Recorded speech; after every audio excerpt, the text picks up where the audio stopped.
प्यारे साथियों, स्वागत है आपका अपने चैनल यूथ स्टडी सेंटर में। आज हम इतिहास से संबंधित बहुत ही महत्वपूर्ण 50 प्रश्न लेके आए हैं जो आपके लिए बहुत ही उपयोगी साबित होगी। तो सेशन स्टार्ट करते हैं। इसके पहले आपको एक बात बता दूं, इंसान सफल तब होता है जब दुनिया को नहीं, खुद को बदलना शुरू करता है। खुद को बदलना शुरू करता है, इसीलिए करें दुनिया को मत बदलो, खुद को बदलना शुरू करो। आज आपने हिस्ट्री का 50 क्वेश्चन पढ़ा है तो आप इतना कॉन्फिडेंटली पढ़ो कि 50 में से 45 तो हमको पक्का याद ही हो गया है। तो अपने अंदर पहले कॉन्फिडेंस लाओ कि हाँ, मुझे ये चीज़ें रिटेन हो रही हैं, याद हो रही हैं। नहीं तो आप जो कन्फ्यूज रहेंगे तो आप जिंदगी भर कन्फ्यूज रहेंगे। तो अपने अंदर से कन्फ्यूजन हटाओ। तो चलते हैं, आज का सेशन प्रारंभ करते हैं। आज के सेशन का पहला प्रश्न है, धातु से बने सिक्के सबसे पहले कहाँ पर प्रकट हुए? तो हड़प्पा सभ्यता में धातु से बने। किससे बने थे? तो तांबे से बने। तांबा तथा यानी कांसा से बनाया गया था। उस गणतंत्र का नाम बताइए जहां 6ठी शताब्दी ईसा पूर्व में पूर्व जातियों का राज्य संघ था। तो बताएंगे वज्जी। चलते हैं, नेक्स्ट देख लेते हैं। एलोरा का प्रसिद्ध शिव मंदिर का निर्माण किसने करवाया था? तो राष्ट्रकूट। एरा, एरा याद करो, एरा, ए से एलोरा और आ से राष्ट्रकूट। सिंधु घाटी सभ्यता की अर्थव्यवस्था कैसी? तो बताएंगे कृषि अर्थव्यवस्था थी। किस प्रकार की अर्थव्यवस्था थी? कृषि अर्थव्यवस्था थी। इलाहाबाद स्तंभ लेख किसने बनवाया था? तो आप बताएंगे हरिसेन ने। इलाहाबाद स्तंभ लेख किसने बनवाया था? तो आप बताएंगे अर्चन। राजा सत्तारी टोडरमल ने किसके अधीन सेवा की थी? तो उत्तर हो जाएगा शेरशाह सूरी। चलते हैं, नेक्स्ट देख लेते हैं। भारतीय राष्ट्रीय सेना का संस्थापक किसे माना जाता है? भारतीय राष्ट्रीय सेना का तो आप बताएंगे सुभाष चंद्र बोस को। इंडियन नेशनल किस मुगल शहंशाह ने मुगल राजधानी आगरा से दिल्ली स्थापित की थी? आगरा से दिल्ली, देखिए यहां पर लिखा हुआ आगरा से दिल्ली। आगरा पहले थी, आगरा से कौन दिल्ली स्थापित किया? तो बताएंगे आप अकबर ने। आगरा अकबर से ने। कलिंग के विरुद्ध अशोक के अभियान की जानकारी मुख्य स्रोत क्या है? तो शिलालेख नंबर 13 है। गांधार कला किसके अधीन फली फूली थी? तो कुषाणों की। गांधार कला किससे संबंधित? तो बताएंगे कुषाणों से संबंधित है। किस सुल्तान ने सती प्रथा रोकने का प्रयास किया? तो आप बताएंगे मोहम्मद बिन तुगलक ने। दूसरे एंग्लो मैसूर युद्ध में गवर्नर जनरल कौन था? तो आप बताएंगे एंग्लो मैसूर, तो वॉरेन हेस्टिंग बताएंगे। किस मुगल शासक ने संगीत और नृत्य पर प्रतिबंध लगाया था? तो औरंगजेब बिल्कुल अपने यहाँ संगीत तथा नृत्य पर प्रतिबंध लगा रखा था। तुलसीदास ने रामचरितमानस किसके शासनकाल में लिखी थी? तो आप बताएं कि अकबर। इसको बहुत फास्ट मोड में मैं शुरू कर चला रहा हूं, आपको डायरेक्ट पढ़ते चले जाना। उस राज्य का नाम बताइए जिसने पहली बार युद्ध में हाथियों का इस्तेमाल किया था। तो युद्ध में हाथी का निर्माण किसने किया था? तो मगध ने किया। ताजमहल किसने बनवाया? तो ताजमहल बताएंगे शाहजहां ने बनवाया था। और इसके वास्तुकार कौन थे? तो उस्ताद ईसा तथा अहमद लाहौरी थे। उपनिषद शब्द का शाब्दिक अर्थ होता पास बैठना। जिसे मनीषी ने दक्षिण भारत का आर्यीकरण किया वे थे अगस्त ऋषि। चलते हैं, नेक्स्ट देख लेते हैं। वैदिक संहिताओं में भारतीय संगीत का उद्गम किस में खोजा जा सकता है? तो बताएंगे सामवेद में।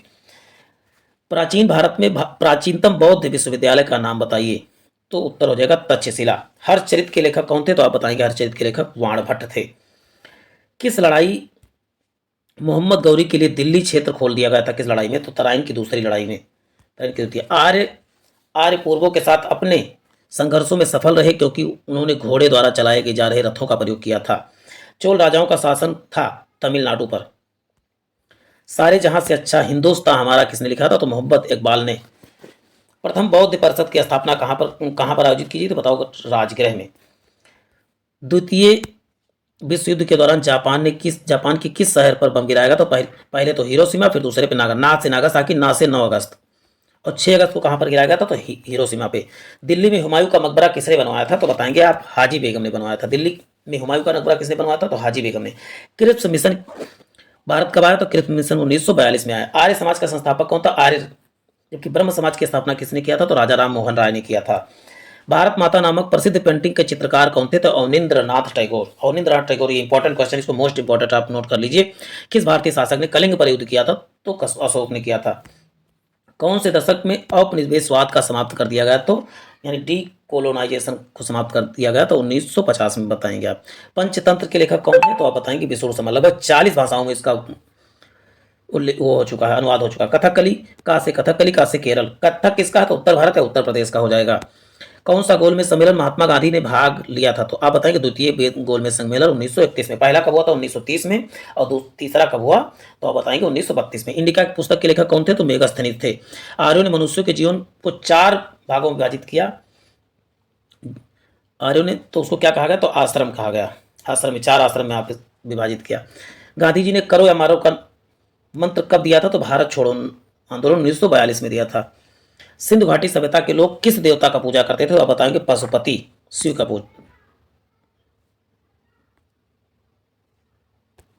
पशुपति शिव का करते थे। तो देख लेते हैं।